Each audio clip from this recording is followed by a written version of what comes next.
Hey everybody, Scout Crafty here again. Mishmash Monday. Hope you had a great weekend. We got a great show planned for you today. First of all, I got my membership for Chuck's Fan Club. Can you see the official Chuck Fan Club membership refrigerator magnet? That 357 Mag Dad was nice enough to send me, so appreciate that. Couple things to talk about today. I was on my the poor man's flea market. Oh my God. I found something that just threw me over the top. You know, this is something I've wanted for, it's crazy as it seems. I know a lot of you out there are going to be, he's lost his mind. And rightfully so. You might think that, and it might be true. But wait till you see what I found, and let's get right to it. It's going to blow you away like it blew me away. Let's go check it out. And here it is. A mid-century, somewhere in the 40s, early 50s. This is a Worthington Gamon Watchdog. You can see here, Watchdog water meter. And I cannot believe I found this. I was on my walk last night, and it was just sitting next to the garbage can. I could not believe it. I never grabbed anything so quickly in my life. And let me show you here. This is, you lift up the little protective cover. You can see here, it says Worthington Gamon, Newark, New Jersey, made in the United States. And here it is, a vintage water meter.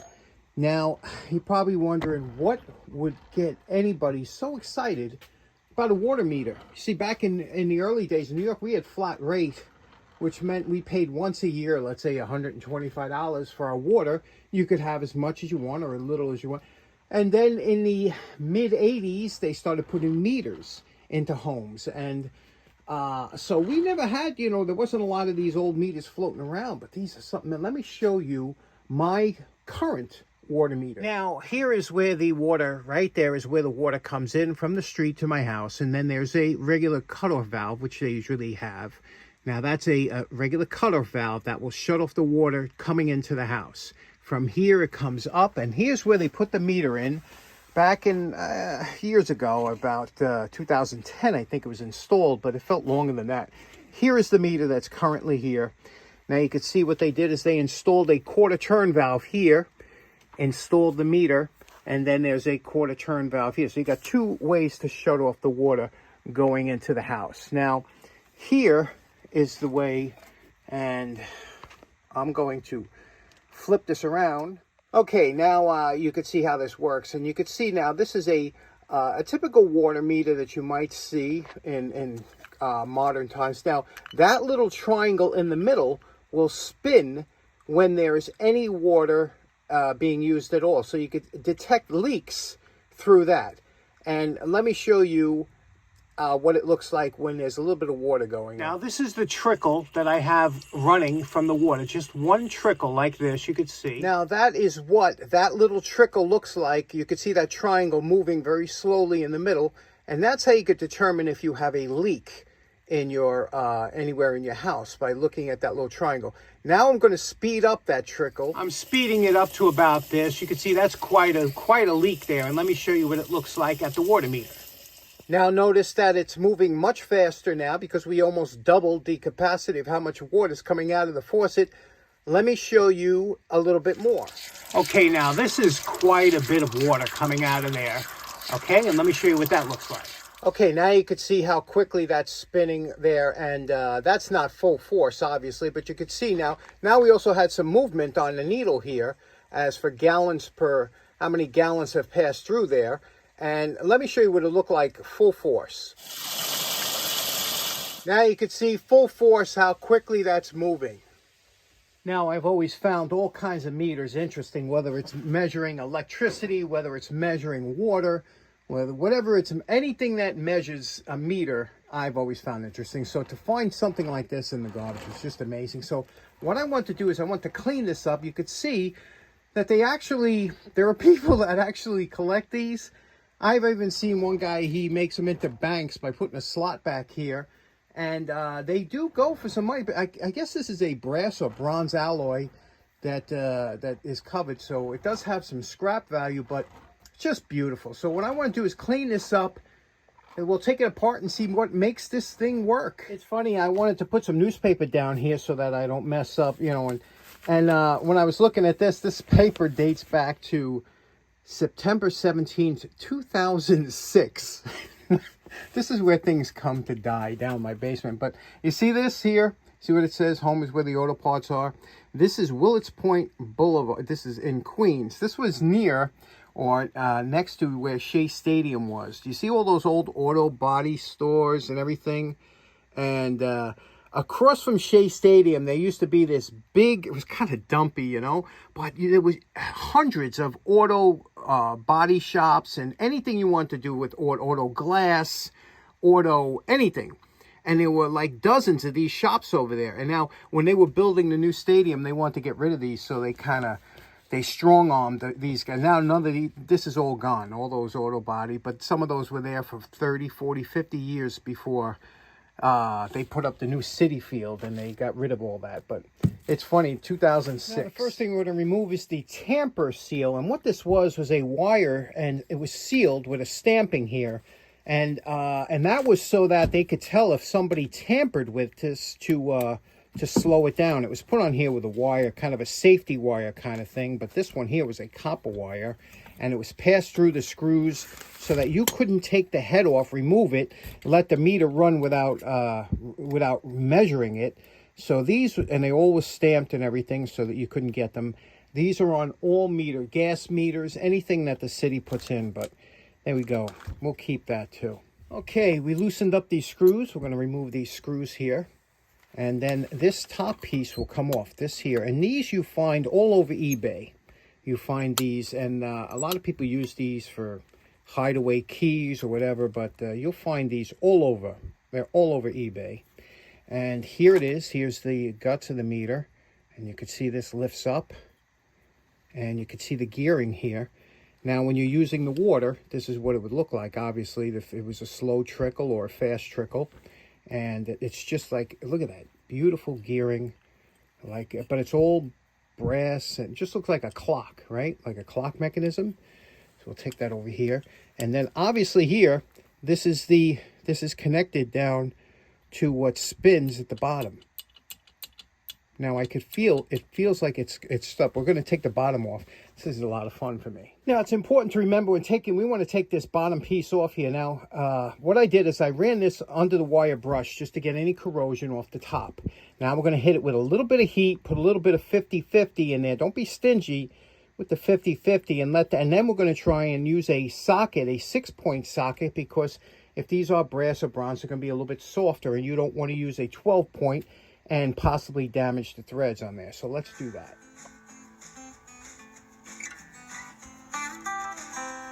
Now here's a 6-point socket. Turns out this is a 19 millimeter, but, right? Yeah, 19 millimeter. This fits like a glove. There's absolutely no play. We use a small breaker bar. Nice Williams breaker bar here.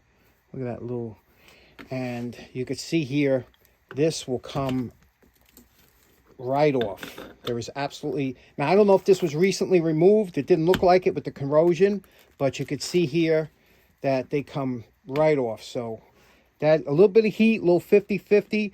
I could have tried it without it, but I figured don't take any chances. Okay, now we took all the nuts off. Look at that coarse thread on there. See that coarse thread? So all the nuts are removed. And again, all brass or bronze. We're going to pop this up here. Okay, let's take, oh, hi, look at that. Look at that, I don't even know what that is. I don't know if is that rust? Could that be rust?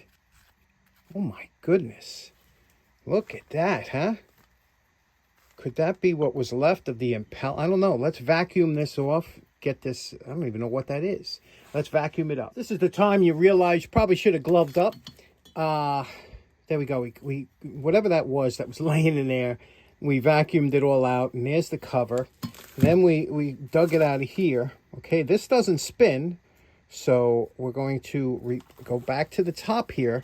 Now there's 3 screws. We'll take them out. Maybe that releases that part. We'll see. Okay, here we go. Here's the bell housing here.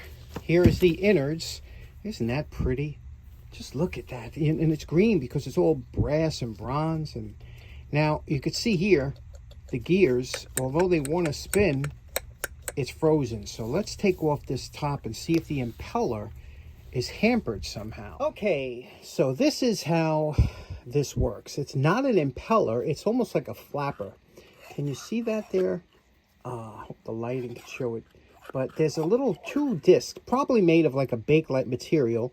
And you can hear this will spin around like this. As the water enters, it'll push it down. And as the water comes out, that's what makes this turn around into a circular area like this. Now, let me put this gear train. You see that on the bottom of the gear train, there's this little T area here. And that will spin it around. Let me put it on here and show you how this works. Line up the holes here. Okay, like this. And watch this.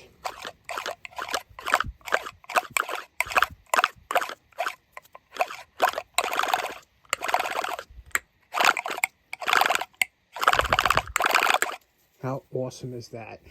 Very intricate, but yet it works, and it was meant to last for many, many years. Let's clean it up, put it back together. I guess all that rust that we saw on the bottom was solvents. It's made to let the any rust in the pipes or anything pass through, and that's a little holding area down here, and you can see that was full. It didn't come from this mechanism. It came from the pipes or whatever that was in that house. Okay, everything is cleaned up and lubricated all the gears, all the pinion, all the points, the bearings, and you could see it operates, you know, just beautifully. Now we're going to put it all back together after we clean the housing. And this is operational again.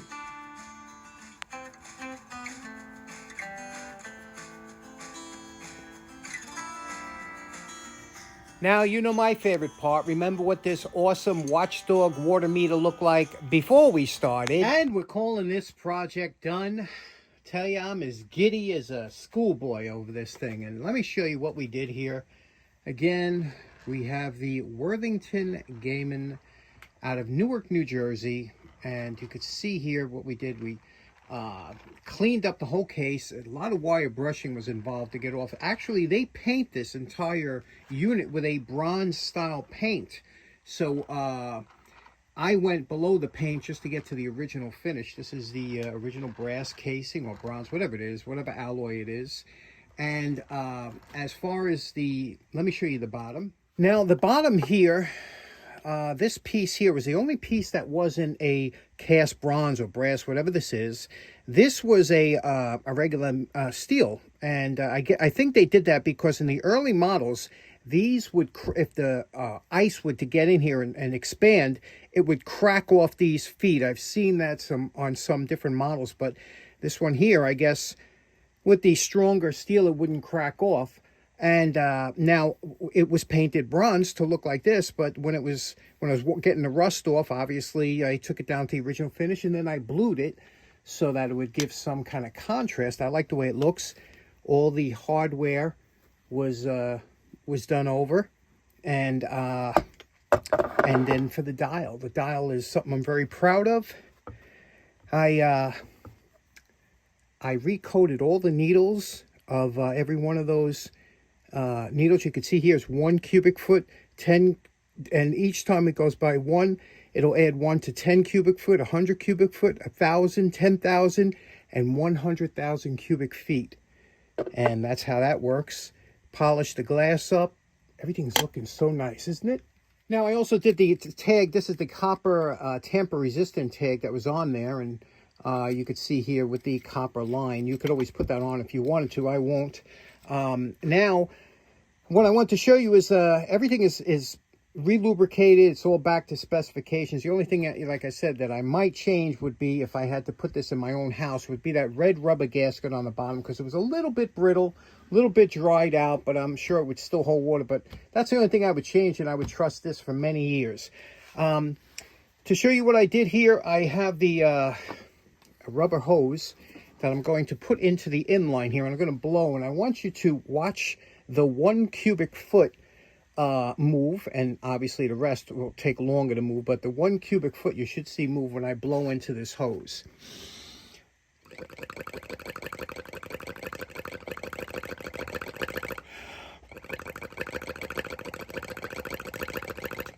Now you can see how that works, and the thing is as smooth as can be. What's really interesting about this particular meter is that they used to put these outside and leave them outside, sometimes buried in small containers in front of the house so that they could be read from the water meter readers. Okay, so in closing, you should have seen me walking home last night when I found that thing. I had such a giddy up in my step. I was like skipping home. I was like skipping home with this thing in my hand. I was so happy. I'm still happy. I'm still on cloud nine, especially now that the way it looks and how it works, so cool. I love it. You know, years ago, guys would take these things, parking meters and old blow torches and things like this, and they would make lamps out of them so that they could keep them in the house and I guess not have the wife kick them out, you know. But me, I just put it in my living room just the way it is. I love it. I don't have to make an excuse for it. I think this is just industrial art to me, you know. And I know a lot of you are on board with this. I know it. It's just so cool. Anyway, thanks so much for tuning in. Hope you have a great day. We'll see you again on Wednesday. Take care now. Bye-bye.